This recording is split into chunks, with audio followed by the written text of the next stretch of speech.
যারা বেয়াদবি করছে কোনদিন এই দুনিয়ার মধ্যে শান্তিতে চলতে পারবে না। জায়গায় জায়গায় আল্লাহ তাআলা অবমাননা করছে।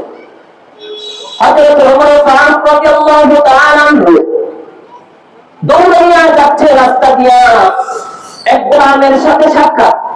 ডাকতে কই ওমর, এই তরবারি নিয়ে কই যাও? বলে মুহাম্মাদের মাথা কাটার জন্য যাচ্ছি। ওই লোকটা দেখো আমার মুহাম্মদ কি তোমার রক্তে কেউ নাকি? ওই ওমর ডাকতে কই না না, মুহাম্মদ আমার রক্তের কেউ নয়। ওই যুবক ডাকতে কই ওমর, তোমার ঘরের খোঁজখবর নিছে, তোমার আপন রক্তের কোন কালিমা পড়ে মুসলমান হয়ে গেছে। ওমর এই কথা শোনা মাত্রই মাথাটা গরম হয়ে গেল। ওমর রাদিয়াল্লাহু তাআলা অনেক রাগান্বিত অবস্থায় বোনের বাড়ির দিকে চলে গেল। বোনের বাড়ির দরজার সামনে দাঁড়িয়ে দরজার মধ্যে যখন নক করল, ওমরের বোন বুঝতে পেরে দরজা খুললো।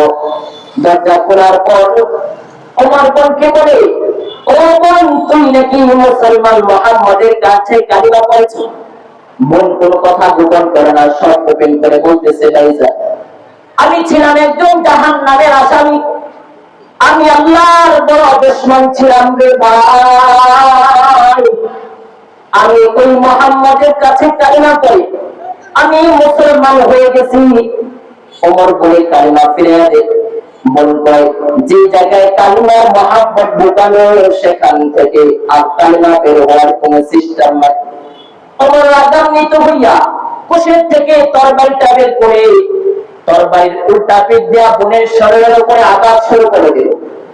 এমন আঘাত করল, বোন সহ্য করতে না পেরে জমিনের মধ্যে পড়ে গেল। বোন মায়ার নামক ডাক দিয়া কয়, ভাই রে, আজকে যদি আমার মা থাকতেন, আমার বাবা এই দুনিয়ার মধ্যে থাকতেন, আমার গায়ে একটা আঘাত করতে দিতেন না রে ভাই। আমি আমার মা বাবার বড় সন্তান, ও ভাই আমাকে আর মারিয়া না, আমি সহ্য করতে পারি না রে ভাই। বোনের মায়ার কান্না ওমরের অন্তরের মধ্যে আঘাত করেছি।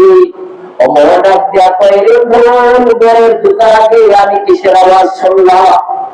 ওমরের বোন ডাক দিয়া কয়, রে ভাই, এটা তো কোরআনের আওয়াজ।